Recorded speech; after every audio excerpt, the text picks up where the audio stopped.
someone were to ask you what you thought was the leading cause of death for teenagers in the United States, what would your response be? You may reply, drug abuse, homicide, cancer, suicide. But would your reply be motor vehicle crashes? According to the Teen Driving Foundation, car accidents are an overwhelming 44% of all teen deaths, which is more than double the second leading cause, which is homicide, which is a mere 19%. Each year, more than 5,000 teenagers are killed in passenger vehicle crashes. Action must be taken to reduce these deaths. As Dr. Jeffrey Runch, former director of the NHTSA, National Highway Traffic Safety Administration, said, if this was a disease that was wiping out our teenagers at the rate of thousands per year, there would be no end to what we would do as a society to stop that.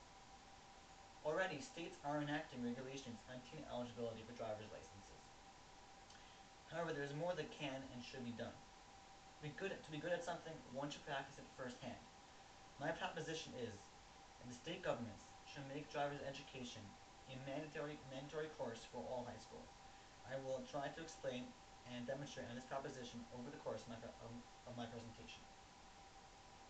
Driver's Ed is a formal class or program that prepares one to receive a driver's license. Years ago, driver's ed popularity diminished, and the structure was altered to attract more people.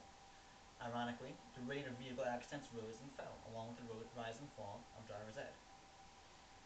I can say from my own experience, and I have this certificate to prove my experience in driver's ed, a New York State Department of Motor Vehicles Student Certificate of Completion. I can say with my own experience with driver's ed that it is a very valuable course to learn, and it is one that students will enjoy also. The best way to learn to do something is to actually go and do it.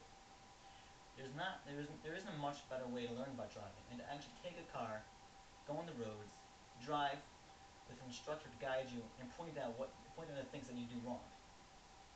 It is estimated that driver's ed reduces teenagers' chances of crashing by approximately 30%. It is a course that not only informs and teaches, but it actually prevents the deaths of many people. In Texas, it is mandatory to take a music or arts class. Admittedly, it is important to be aware of the value and significance of the arts. However, does it hold the same value and impact as driver's ed? Driver's ed teaches teenagers the ability to drive.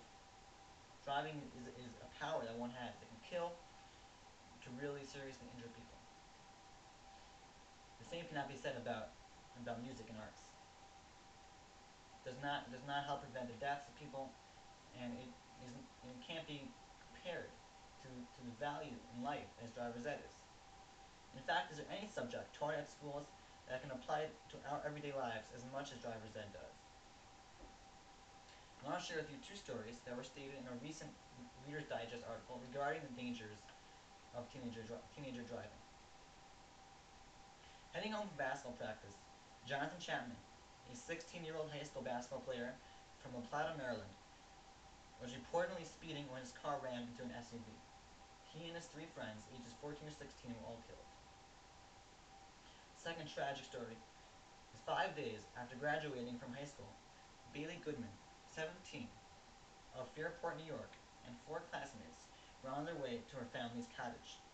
Moments after text messages were exchanged on Bailey's cell phone, she slammed into an oncoming truck, and all 5 teenagers were killed. Now here are 2 pictures, not of these stories necessarily, but both the pictures of cars that were involved in very serious accidents. Both were driven by teenagers involved in the deaths of teenagers. Unfortunately, motor accidents can never be completely eliminated. Tragic deaths will occur in this world. It can't be completely stopped. But there is work to be done to try and limit this amount. According to the National Safety Council, another teenager is killed in a car accident every 100 minutes. Perhaps a more serious attitude toward driver's education can drastically reduce these numbers.